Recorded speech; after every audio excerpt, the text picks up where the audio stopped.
हरिओम। कहा गया है कि जब भी कोई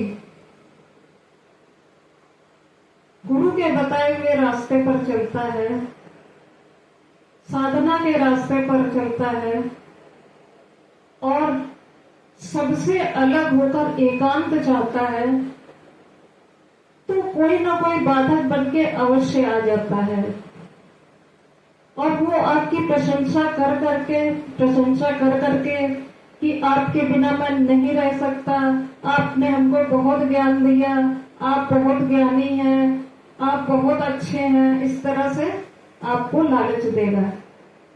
परंतु साधक का कर्म क्या है?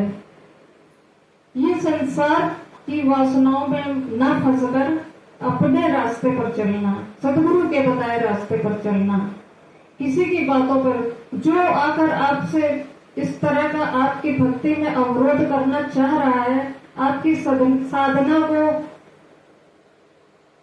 विराम देना चाह रहा है, वो स्वयं हर तरह से कष्ट भोग चुका है, हर तरह से प्रताड़ित हो चुका है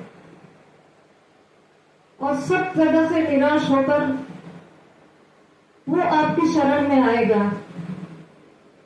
लेकिन आपको आपका ज्ञान और वैराग्य पुष्ट होना चाहिए। यदि ज्ञान और वैराग्य पुष्ट नहीं हुआ तो आप प्रशंसा में आ जाओगे और ये मायावी संसार के चक्कर में पड़ जाओगे। इसलिए हमारा ज्ञान और वैराग्य पुष्ट होना चाहिए। गुरु के कहने के अनुसार हमें अपनी साधना पथ पर अग्रसर रहना चाहिए सदा। ये छोटे मोटे व्यवधान आते रहते हैं, इनको आने दीजिए। और सबसे बड़ी चीज ये है कर्तापन। जब एक साधक कर्तापन त्याग देता है तब उस पर संसार की किसी माया का असर नहीं पड़ता और वो एकांत में शांति से अपनी साधना पूर्ण करना चाहता है और भगवत प्राप्ति करना चाहता है, आत्म साक्षात्कार करना चाहता है, इसलिए वो एकांत चाहता है।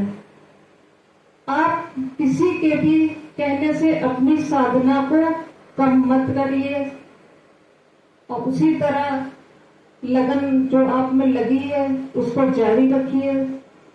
किसी के बहकावे में मत आइए। कहते हैं ना, तुलसी इस संसार में भांति भांति के लोग, मिलिए मिलिए प्रेम सो, नदी नाव संयोग। हरिओम।